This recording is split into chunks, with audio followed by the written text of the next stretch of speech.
হ্যাঁ হ্যাঁ, আমার সোনাই পিং দেখলে ময়নার মা পয়টা দেবো, দে দে। এই যে আয়, এখানে আছে, এই যে আমি নিচে যেখানে আছি এখানে আছি, আয়। আচ্ছা, মনের মামা যদি আমাকে মনে হয় ভালোবাসে, তাইলে কি তোর গায়ে লাগবে? রে ফকিন্নির বলা, শুধু গায়ে না লটকনেও লাগবো। ময়নার মা তুমি কোথায়? তুমি কি আমাকে ভালোবাসো না? কিন্তু আমি তোমাকে বাসি।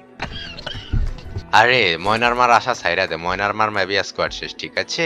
তো পিন শেষ, যা, আমার কষ্ট লাগতেছে কিন্তু মাইনা নিতে হচ্ছে। হ্যাঁ, ময়নার মা শেষ স্কোয়াড, সোনাই পার্কিং শেষ। আর যদি বাচ্চা থাকে তাহলে ময়নার মা যা, কিছু না, সরম সরম। আচ্ছা দে, আগা দেখি কি হয় না হয়। না, ময়নার মা শুধু আমার, আমি বিশ্বাস করি না। ময়নার মা এত তাড়াতাড়ি মরতে পারে না। আমার জন্য হলেও ময়নার মা শেষ হতে পারে। এ ছোট আজকে আরেকটা, ছোট আজকে শোনাই পার আরেকটা মামা। হ্যাঁ বাবা, তুই তো আমার বন্ধু না, তুই তো আমার ভাই। কই? ভিতরে যা, ভিতরে দেখ দেখ দেখ, ডাবল দেখি ময়নার মা পিঠটা গেছে, ঠিক আছে ঠিক আছে। তোমরা ভিডিওটা এতটুক দেখলা, পুরোটা দেখবে না? তোমরা পুরোটা দেখতে চাইলে এখন আমার ইউটিউব চ্যানেলে যাও। ইউটিউব চ্যানেলে দেখো কিছুক্ষণ আগে ময়নার মাকে নিয়ে ভিডিওটা আপলোড দেওয়া আছে। ভিডিওটা দেখো, এনজয় করো, আর হ্যাঁ, লাইক কমেন্ট এন্ড সাবস্ক্রাইব করে দিও। ওকে।